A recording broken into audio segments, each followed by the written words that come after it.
2022 saw the release of quite a few games us gamers have been waiting on for quite some time. Almost as much as we saw other games continue to get delayed. But nonetheless, there were an absurd amount of amazing games this past year, and I want to talk about my absolute favorites. Now keep in mind, I haven't played all the games that came out this year, so definitely let me know what I missed in the comments below, and I might just have to check them out before the 2023 gaming season begins. Now, without further ado, my top 10 games of 2022. Never sleep on a game published by Devolver Digital, that's all I gotta say. Cult of the Lamb immediately caught my eye because it looked like if the Don't Starve devs made an Animal Crossing game. But boy, it's so much more than that. Ever since Hades completely sucked me into the world of roguelites, I have been constantly craving games to scratch that itch, and Cult of the Lamb does that in spades, allowing me to grow my own cult and go on fantastic trips to attempt to expand my membership and abilities. There's a bit of a learning curve as things start to get more chaotic, but it's a ton of fun mixing cute animal fun with demonic rituals, and it's a surefire hit in 2022. Easily the most underrated game on this list, Immortality is for the true detectives in the group. This game gives you one video clip, and you have to scrub that clip for clues that lead to other clips, and before you know it, you've uncovered a massive web of evidence pointing to the disappearance of an actress, and it's up to you to figure out what happened.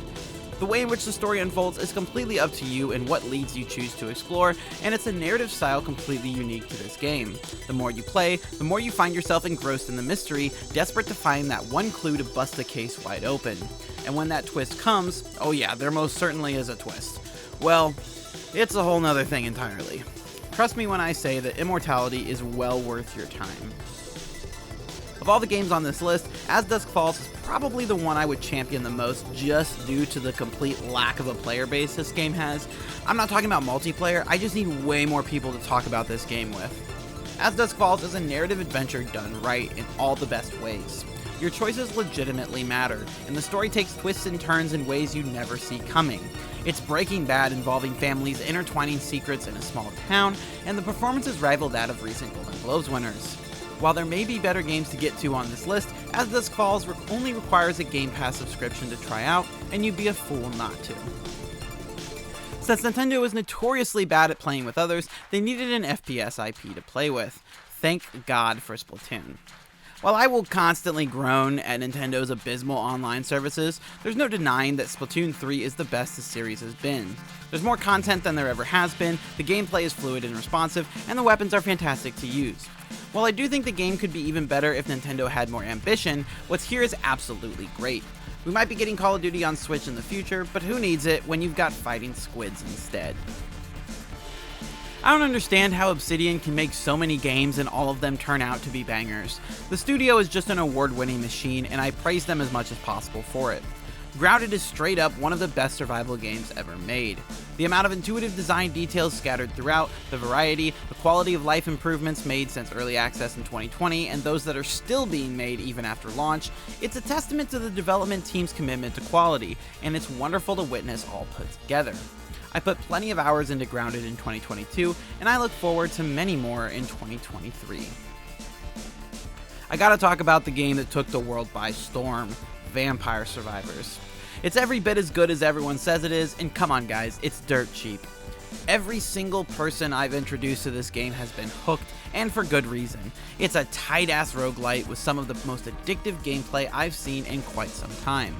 The wealth of variation in abilities and characters begs for you to try out as many combinations as possible, and nothing feels underutilized.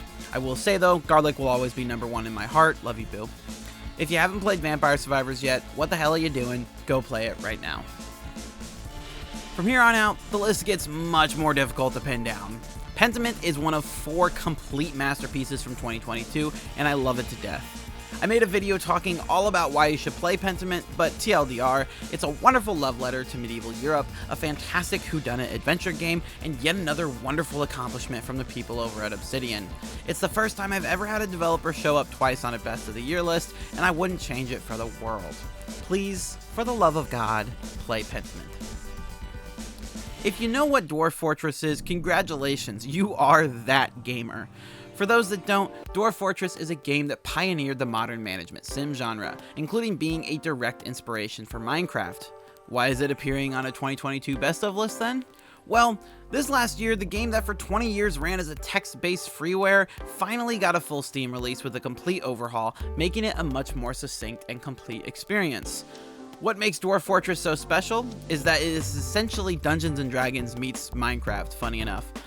You start a world, get your dwarfs to build a civilization, and watch the crazy, kooky, wacky things that unfold. The amount of random occurrences that happen in this game are beyond that of any full-priced RPG, with cinematic defensive battles against creatures of the night, to dwarven civil wars, to a marriage carried out right before Armageddon.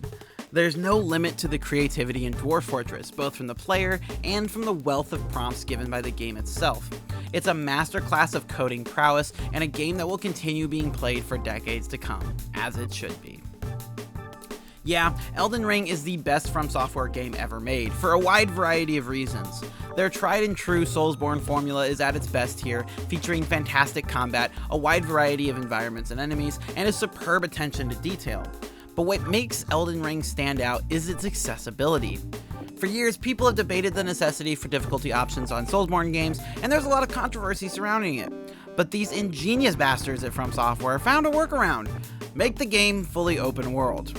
While yes, there are certain things you must do in the game, there's an astounding amount of things for you to do and places for you to go in whatever order you wish, meaning that if a certain enemy proves a challenge for you, you can simply leave and return stronger. Instead of having to grind enemies you've killed 100 too many times to get stronger, there's always a plethora of different options for you to grow your Tarnished and be better equipped for whatever roadblock you might encounter, meaning there are no true roadblocks in Elden Ring, only diversions. It helps that the game doesn't really feature any dull moments, and the journey to Elden Lord is oh so sweet for it. Elden Ring might just be the best RPG ever made, and I mean that. Before I get to my number one pick, here are some honorable mentions. Multiverses. This game is such a mixed bag, but I had to praise Player First Games for creating such a foundationally solid platform fighter. The game is in early access still, which is why I don't feel right putting it on the full list, but I think Multiverses has the potential to be the best platform fighter ever made. I only say potential though because PFG have completely fumbled the bag when it comes to sustained content, so much so that the player base is all but erased from existence.